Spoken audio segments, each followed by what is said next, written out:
하나님을 예배하신 여러분에게 주님의 은혜와 평강이 함께 하시기를 주님의 이름으로 축원합니다. 예수님께서는 인류의 죄를 대속하시기 위해서 십자가에 달려 돌아가신 후 사흘 만에 부활하셨습니다. 그리고 그 후 이 땅에서 사도들과 또 성도들과 40일간 함께 하셨습니다. 그리고 이제 하늘로 올림 받으시기 전에 사도들과 나눈 마지막 대화에 대해서 사도행전 1장 4절 5절 말씀이 이렇게 기록하고 있습니다. 예루살렘을 떠나지 말고 내게서 들은 바 아버지께서 약속하신 것을 기다리라. 요한은 물로 세례를 베풀었으나 너희는 몇 날이 못되어 성령으로 세례를 받으리라. 예수님께서는 사도들과 성도들에게 예루살렘을 떠나지 말고 아버지께서 약속하신 것, 즉 성령을 기다리라고 말씀하셨습니다. 왜 예수님께서는 그들에게 성령을 받을 때까지 예루살렘을 떠나지 말고 기다리라고 말씀하셨을까? 그 이유에 대해서 1장 8절이 이렇게 기록합니다. 오직 성령이 너에게 임하시면 너희가 권능을 받고 예루살렘과 온 유대와 사마리아 땅 끝까지 이르러 내 증인이 되리라. 그 이유는 성령이 오셔야 그들이 권능을 받을 수 있고 그들이 권능을 받아야 그들이 주님의 증인으로 살아갈 수 있기 때문이었습니다. 그렇다면 이 성령님께서 그들에게 주시고자 하는 권능이란 무엇이겠습니까? 권능이란 말은 우리말로 능력이라는 뜻입니다. 성령님께서 사도들과 성도들에게 주시고자 하는 능력은 우리가 흔히 생각하는 것처럼 방언이나 예언, 치유와 같은 신기한 능력이 아닙니다. 주님이 말씀하시는 능력은 그들이 증인이 될 수 있도록 그리고 그들이 증인답게 살아갈 수 있도록 하는 능력입니다. 증인이 되기 위해서는 어떤 사실에 대해 직접 보거나 들은 사람이어야 합니다. 그리고 자신이 보고 들은 진실을 위해서 자신의 목숨까지도 내어 던질 수 있는 사람, 그 사람이 바로 증인이 될 수 있습니다. 주님의 지상 명령인 주님이 증인이 된다는 것은 결국 주님께서 그리스도 되심을 날마다 자신의 눈으로 확인하고 자신의 삶에서 인정하는 사람이 되어야 하며 그리고 날마다 주님의 뜻을 자신의 두 귀로 들을 수 있어야 합니다. 그리고 그 보고 들려진 진리와 진실을 위해서 자신의 목숨까지도 내어 던지면서 자신의 모든 삶으로 증언할 수 있어야 합니다. 하지만 이 모든 것이 결코 내 힘으로는 불가능한 일입니다. 성령님께서 내게 능력을 주셔야 주님을 볼 수 있고 주님의 음성을 들을 수 있습니다. 성령님을 통해서 그 모든 것을 보고 들을 수 있어야 우리는 진리와 복음을 전하기 위해서 기꺼이 내 목숨을 던질 수 있습니다. 죽음 앞에서도 두려워하지 않고 증인으로 살아갈 수 있는 능력이 바로 성령을 통해서 주어지게 된다는 사실입니다. 그래서 증인이라는 말과 순교자라는 말이 같은 어원을 갖고 있으며 사도들이 성령의 강림하심을 경험한 이후에 자신들의 목숨을 내어 던지고 주님의 복음을 전했던 사실들은 이 모든 것을 뒷받침해주고 있습니다. 주님의 이 마지막 말씀에 대해서 사도들과 성도들의 반응과 그 이후의 일들에 대해서 오늘 본문을 포함한 사도행전 2장에 밝혀주고 있습니다. 오늘 본문 말씀 1절 말씀입니다.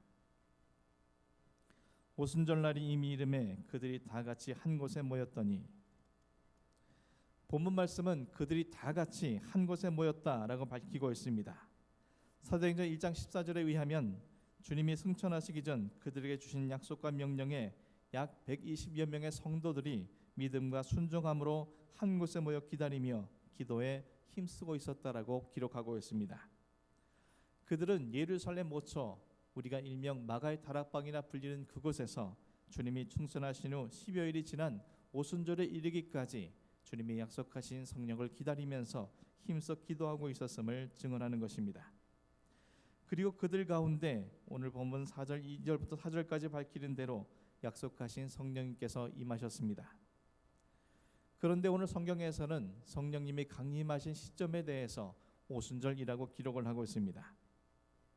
오순절은 이스라엘 백성들이 애굽에서 노예 생활에서 해방된 날을 기념하는 유월절이 지난 첫 안식일로부터 50일째 되는 날이라 해서 붙여진 이름입니다. 이스라엘 백성들은 구원의 절기인 유월절에서부터 오순절에 이르기까지 그 구원의 기쁨을 축제로 나누었습니다. 특별히 가나안 땅에 들어가 얻은 첫 열매를 하나님께 드리는 오순절에는 그 감사와 기쁨이 절정에 이르게 됩니다. 예수님께서는 유월절 전날에 잡히셨습니다. 그리고 유월절 당일 십자가에 못 박혀 돌아가셨습니다. 당신의 몸을 제물 삼아 우리의 죄값을 대신 치러 주심으로 우리를 죄와 사망의 노예에서 해방시켜 주신 것입니다. 그리고 주님께서는 사흘째 되는 날 부활하셔서 제자들과 함께 40여일 동안 이 땅에 기거하셨다가 제자들이 보는 앞에서 하늘로 승천하셨습니다. 그 뒤 약 10여일이 지난 오순절 날에 예수님께서 약속하신 성령님께서 이 땅에 강림하셨습니다. 이 과정들을 통해서 보게 될 때 유월절부터 오순절까지 지키던 이스라엘 백성들의 절기와 오늘 주님께서 행하신 모든 일들이 하나의 공통점을 갖고 있는 것을 볼 수 있게 됩니다. 예수님께서 죄와 사망의 노예에서 우리를 구원해 주신 것처럼 이스라엘 백성들은 애굽에서 자유케 되었으며 그들이 첫 열매를 드리는 오순절에 그 감사와 기쁨이 절정을 이루었던 것처럼 성령님께서 임하심으로 말미암아 우리의 진리와 생명의 첫 열매를 하나님께 내어드리는 절기가 바로 오순절이었다는 사실입니다. 오순절 성령님께서 임하심으로 우리 안에 참된 생명과 진리의 열매가 완성되어진 것이며 그것이 주님 앞에 드려진 날이 바로 오순절이었다는 사실입니다. 오순절은 유월절 장막절과 더불어서 이스라엘 민족 최대의 정명절이었습니다. 출애굽기 23장 17절에 의하면 모든 이스라엘 남자들은 이 세 절기 때마다 반드시 하나님의 성전으로 나와야 했습니다. 이스라엘 전역에 흩어져 살고 있던 남자들과 세계 곳곳에 흩어져 있던 디아스포라 유대인들은 유월절 절기를 지키기 위해서 반드시 그들은 가족들을 데리고 대거 예루살렘으로 이동해야만 했습니다. 그곳에만 성전이 있었기 때문입니다. 절기 때마다 얼마나 많은 사람들이 예루살렘에 운집하였는지 역사가인 요세푸스에 의하면 무려 200만 명 이상 되는 사람들이 이 절기에 방문을 한다고 기록을 하고 있습니다. 하지만 그 많고 많은 200만 명 가운데서 오직 성령께서 임하신 곳은 120여 명뿐이었습니다. 그 많고 많은 사람들은 모두 같은 장소, 같은 곳에 있었음에도 불구하고 성령님께서 임하시지 않는 그런 불행한 삶을 초래하게 되었습니다.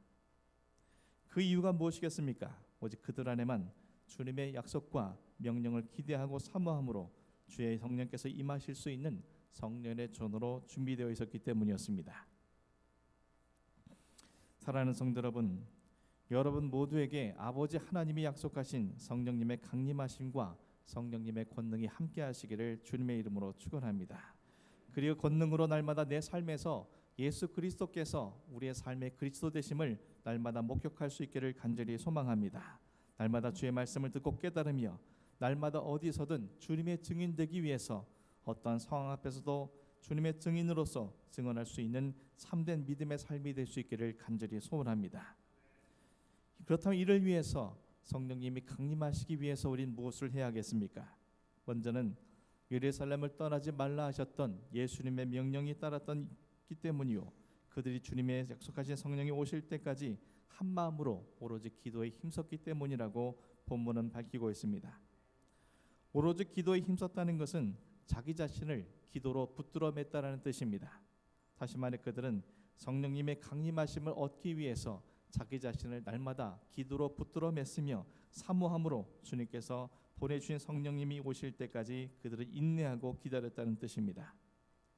그런 그들에게 성령님께서 임하셔서 그들은 구원의 완성을 이루는, 그리고 구원과 완성을 이룬 첫 번째 열매로 쓰임받게 되었음을 성경께서는 가르쳐주고 있습니다.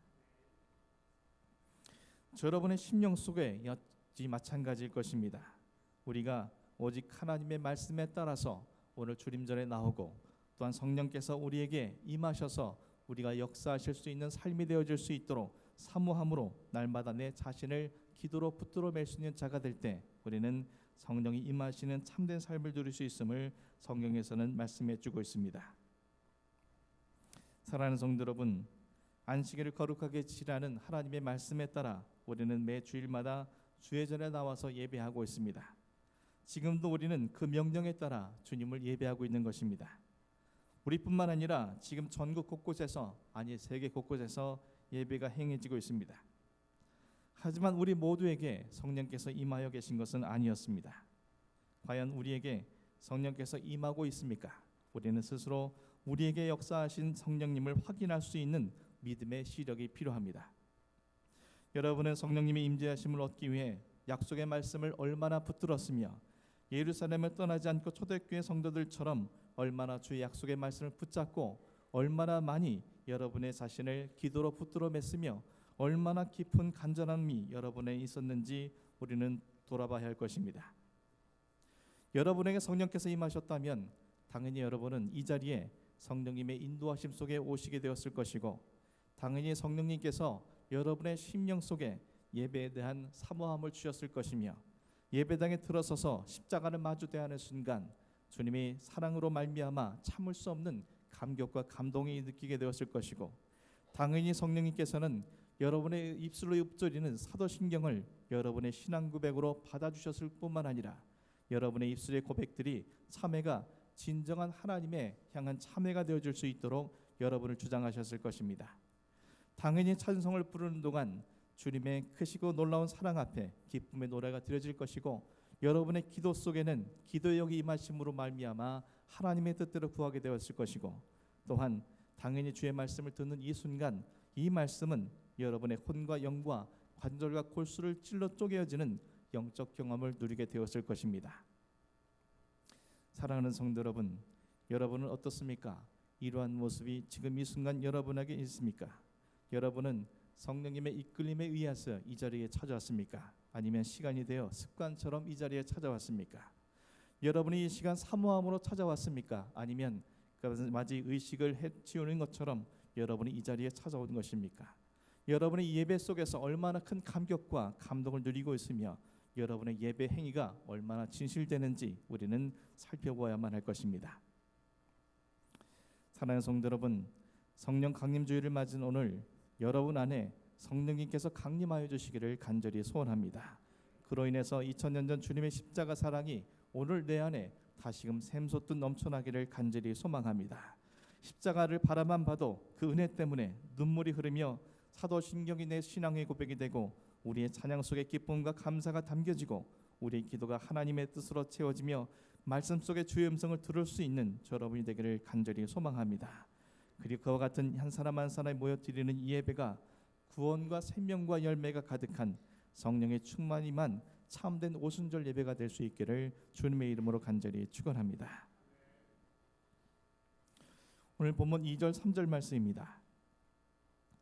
호련히 하늘로부터 급하고 강한 바람 같은 소리가 있어 그들이 앉은 온 집에 가득하며 마치 불의 혀처럼 갈라지는 것들이 그들에게 보여 각 사람 위에 하나씩 임하여 있더니.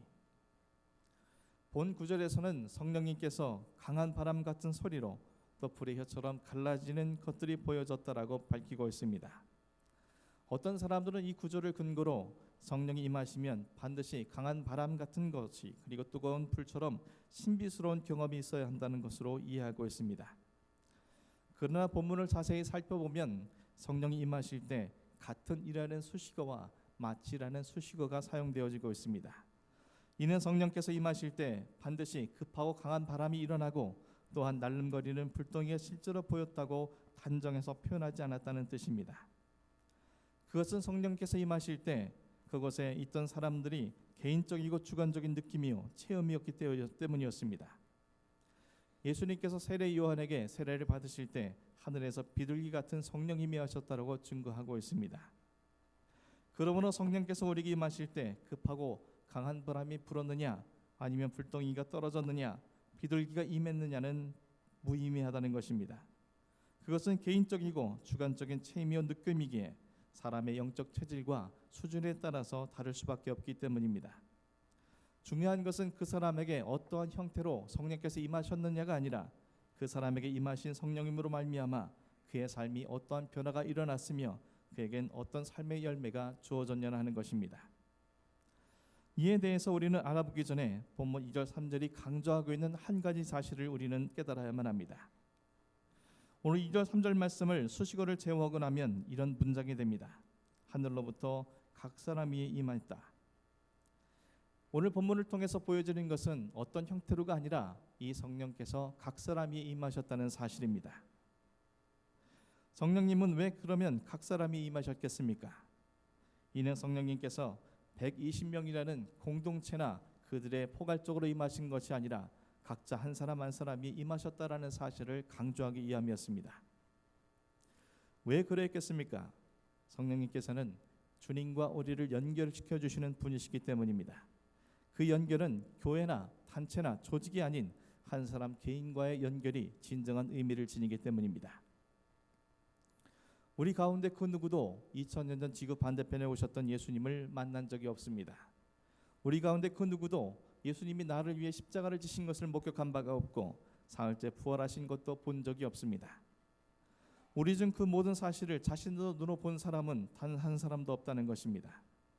그럼에도 우리는 그분을 우리의 구주로 믿고 그분께서 우리의 죄값을 치러주시기 위해 십자가에 달려 돌아가셨을 뿐만 아니라 부활하셨음을 확신하고 있습니다. 어떻게 이 거짓말 같은 이야기를 우리가 믿을 수 있게 되었습니까? 어떻게 만난 적도 없고 본 적도 없는 예수님을 우리 인생의 주인으로 고백할 수 있었겠습니까? 성령님께서 이미 우리에게 임해 계셨기 때문입니다. 성령님께서 우리의 마음을 감동시켜 주셨기 때문입니다. 그리고 그 은혜로 말미암아 오로지 각 사람에게 주어진 그 사랑으로 말미암아 우리는 주님께서 허락하신 그 모든 은혜와 구원을 우리의 삶으로 누릴 수 있게 된 것입니다. 이 모든 것은 오직 개인적입니다. 성삼위 하나님과 나 개인적인 관계라는 것입니다. 아무리 나를 사랑하고 아무리 나를 아껴주는 사람이라 할지라도 그가 내 믿음과 구원을 대신해 줄 수는 없습니다.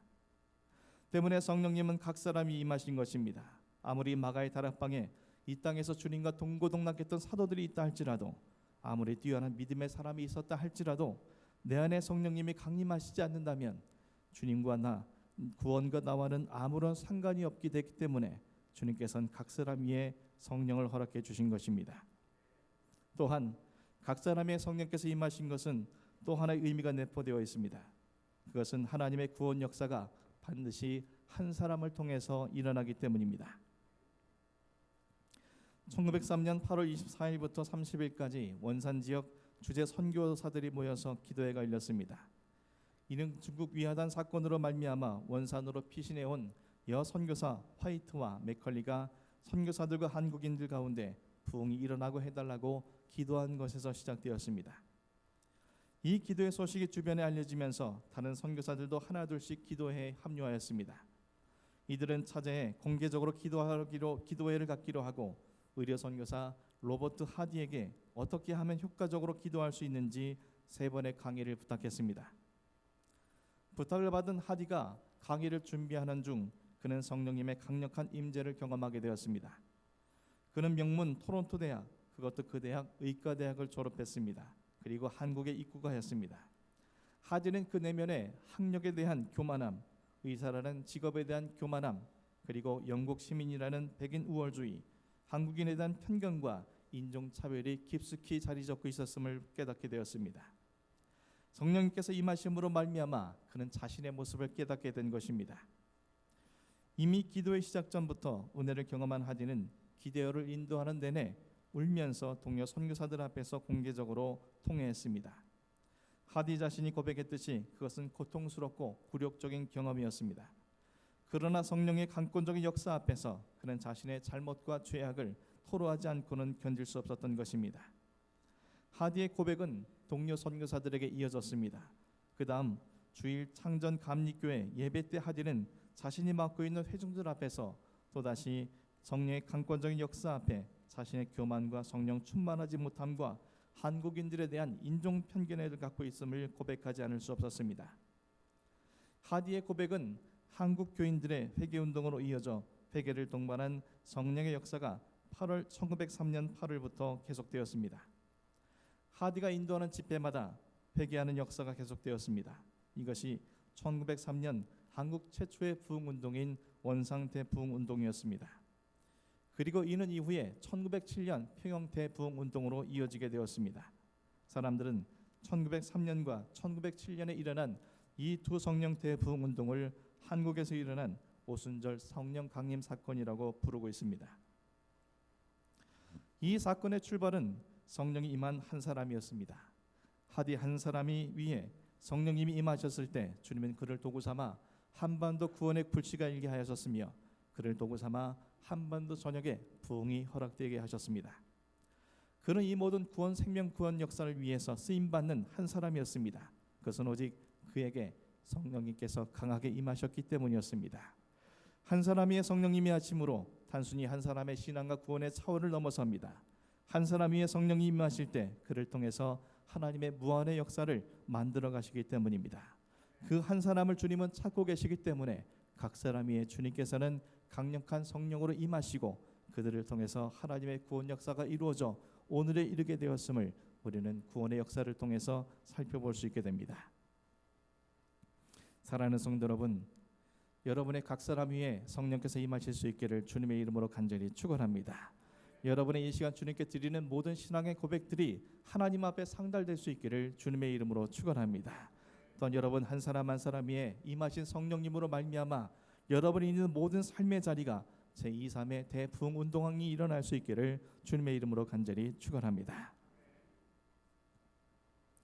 오늘 보면 4절 이후부터는 각 사람이 임하신 성령님으로 말미암아 어떠한 생명과 구원의 역사가 이루어지게 되었는지, 또 각 사람 위에 성령님이 임하심으로 그들 가운데 공통적으로 나타나는 현상에 대해서 밝혀주고 있습니다. 본문 4절 말씀입니다. 그들이 다 성령의 충만함을 받고 성령이 말하게 하심을 따라 다른 언어들로 말하기를 시작하니라. 120명의 성도들이 성령 충만하게 되었을 때 그들에게 나타난 공통적인 현상은 모두 다른 언어들로 말을 하기 시작했다는 것입니다. 다른 언어들이란 문자 그대로 그들이 평소 쓰던 말과는 다른 말들이었다는 뜻입니다. 흔히 다른 언어가 우리가 일상적으로 말하는 천사의 방언으로 오해하며 방언을 받지 않으면 성령 충만을 받지 못했다라고 오해하는 사람들도 있습니다. 하지만 사도행전 2장 5절에서 8절은 이 다른 언어가 무슨 의미인지 밝혀주고 있습니다. 그때 경건한 유대인들이 천하 각국으로부터 와서 예루살렘에 머물러 있더니 이 소리가 나매 큰 무리가 모여 각각 자기의 방언으로 제자들이 말하는 것을 듣고 소동하여 다 놀라 신기하여 여겨 이르되 보라, 이 말하는 사람들이 다 갈릴리 사람이 아니냐?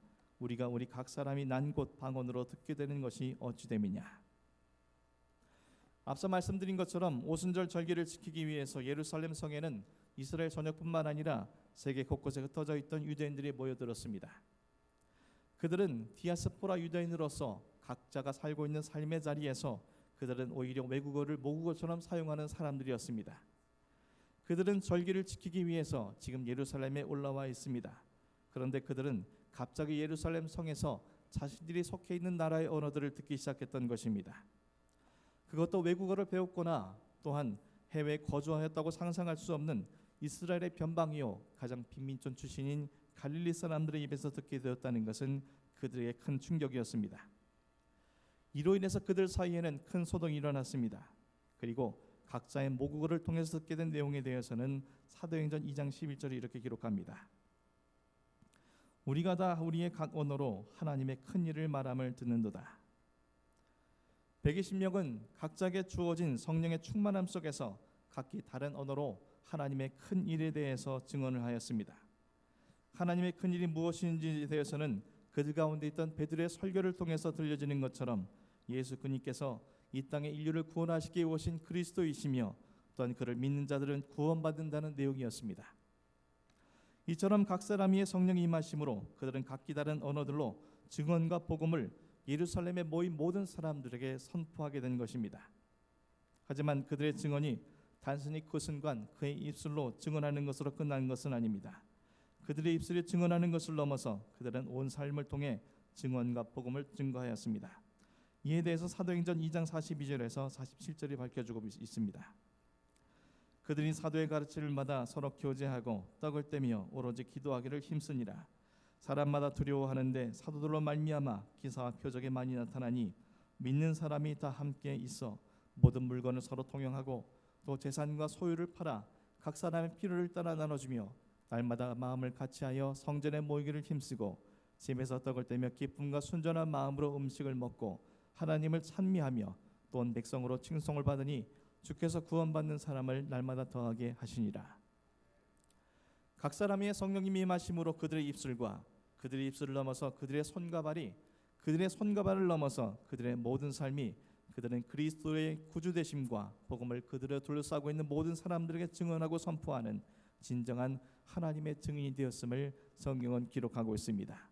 입술뿐만 아니라 자신의 소유한 모든 것, 자신이 가진 모든 것으로 그들은 주님의 증인이 되기 위해서 헌신했던 것임을, 그리고 그들을 통한 생명의 역사는 시간과 공간을 넘어서 오늘날 우리에게까지 아니 앞으로도 계속되어질 것임을 성경은 증언을 해주고 있습니다. 사랑하는 성도 여러분, 아담 한 사람으로 말미암아 이 땅에 죄가 들어왔고 사망이 들어왔습니다. 그러나 예수 그리스도 한 분으로 말미암아 그 모든 죄와 사망의 권세가 깨뜨려졌습니다. 이제 주님은 성령을 한 사람 한 사람 위에 보내셔서 당신의 구원을 완성시키길 원하십니다. 성령 강림 주일을 맞은 오늘 우리는 주님께서 찾으시는 그 한 사람이 될 수 있도록 우리의 마음을, 우리의 입술을, 우리의 손과 발을, 우리의 가진 모든 것을 주께 내어드릴 수 있는 주님의 증인 되기를 간절히 소망합니다. 그때 주님은 우리의 마음속에 하늘로부터 당신의 영을 부어주실 것이며 시기와 분냄과 상처와 독설과 자기 만족으로 가득했던 우리의 입술에 복음을 채워주실 것이요, 오직 나의 유익과 만족을 위해 사용하던 우리의 손과 발인 사람의 생명을 살리는 구원의 도구로 삼아주실 것이며 유한한 인생 위에 헛된 것을 쌓다가 허망히 끝내버릴 인생으로 우리를 버려두지 아니하시고 영생과 영원의 가치를 위해 기꺼이 내 삶을 나눌 줄 아는 생명과 구원이 싹이 될 수 있도록 역사하실 것입니다. 그리고 그러한 우리 각자 한 사람 한 사람이 속해 있는 모든 곳에 주의 생명의 열매를 맺어지게 될 것입니다. 나 한 사람 위에 성령의 임하심으로 내 가정의 생명으로 가득해지고, 나 한 사람 위에 성령의 임하심으로 내 직장이 새로워지고, 나 한 사람의 성령의 임하심으로 내 이웃의 구원을 얻는 우리는 이 시대에 120명의 성도가 될 것이며, 그리고 그 한 사람 한 사람이 모여있는 예월교회는 이 시대에 마가의 다락방이 되어질 것입니다. 사랑하는 성도 여러분, 성령 강림주의를 맞은 오늘 여러분의 심령 속에 이와 같은 역사가 일어나서 우리 모두가 주님의 증인으로서 조금도 부족함이 없는, 그리고 이 교회를 나서는 순간 여러분의 모든 삶이 땅끝을 향하는 삶이 되어줄 수 있는 놀라운 역사가 일어날 수 있기를 주님의 이름으로 간절히 축원합니다. 기도하겠습니다.